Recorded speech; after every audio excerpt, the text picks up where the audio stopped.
What's good, YouTube? Welcome back to NCFG Reviews. I'm your boy Nate the Fragrance Guy, and today I got a 5-minute fragrance review. I'm trying to keep it in 5 minutes. So the fragrance we're talking about today is Ralph's Club. This is the Eau de Toilette Flanker, which was a 2024 release. And to me, it was very, very random. It was very random. It was very, just like I said, random, and it kind of seemed unnecessary because the original was the EDT, then they came out with the Parfum, and then they went to Elixir. I was like, okay, they skipped out on the EDT. But then 2024, last year, I guess they wanted to backtrack, and they came out with an Eau de Toilette Flanker. So when I saw it, I was like, I'd probably skip out on it, but I saw it on discounters, Joma Shop to be exact, for around 34 bucks. And at that price, I'm like, I'll give it a shot. I'll give it a swing. Let's see what it's hitting for. So I got it. And I got a tester. So it came with the tester box. A real plain box. A real plain tester box, but it's a box. Nobody cares. It's still a solid box. I mean, whatever. But the bottle is what counts. And the bottle is always good to get testers with these because it's no caps. So it just makes sense.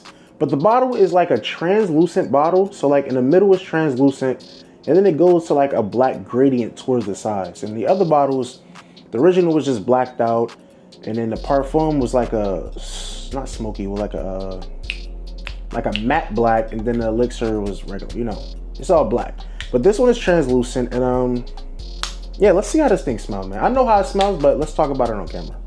So let's do a spray to the hand.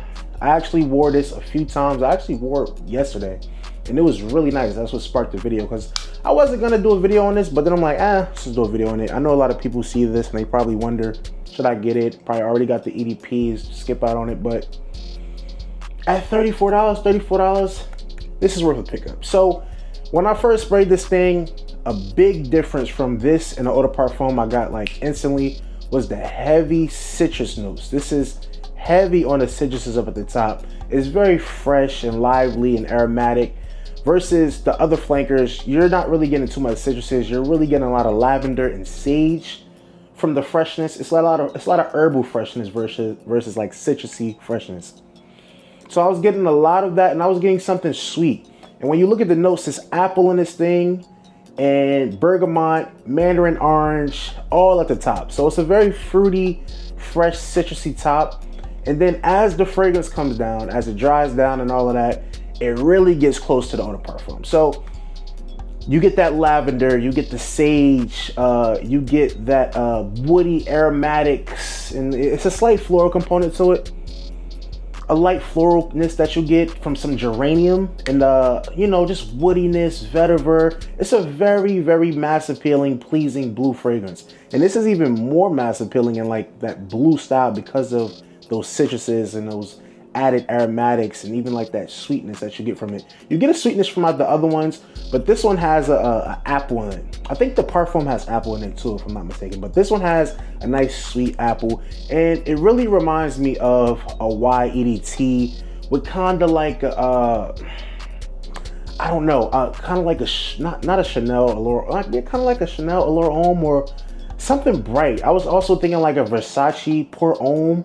Like if you took YEDT, Versace Pour Homme, and then like just this, the Eau de Parfum version, the first flanker, I kind of get vibes from all of those, because this does have like a white floral component with that mandarin orange. It kind of gives off a light, not neroli, but like something of that vibe. But it smells really good, guys. The whole line actually kind of comes off as like a Y inspired by line. Even like the original EDP, the Parfum, they're all very similar to like YSL Y fragrances. So it's nice. It's a good, very mass appealing, blue, fresh, aromatic kind of fragrance.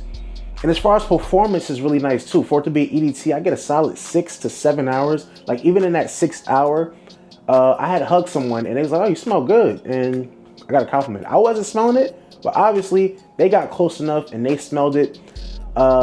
Nice, like I said, nice projector, nice longevity. It's an Eau de Toilette, but it's just an overall good fragrance. I would say if you have a blue fragrance that does something like this, You probably don't need it, but if you're a collector and you just like this line, I say it's a pretty solid pickup. But if you're somebody that don't have a fragrance that does something like this is definitely a great pickup, because at the price point, there's a cheapie now, and the fragrance is just good, man. It's a fire fragrance. So I know a lot of people really talk about this one, even though it's a recent release, but I just felt the need to touch on it because I think it just got overlooked just because of the way they rolled out the flankers. EDP, Parfum, Elixir, and then EDT.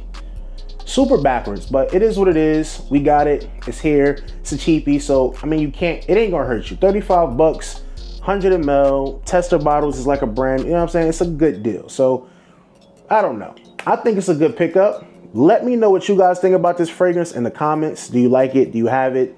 Did you skip over it? I mean, for new guys, people coming into this fragrance hobby that's just getting into fragrances, this is a great pickup. Everyday wear, work, gym, casual. This is nice. But yeah, like, comment, subscribe, guys. That's my little 2 cents on this fragrance. I think I went a little over 5 minutes, but it is what it is. I'm gonna see y'all later.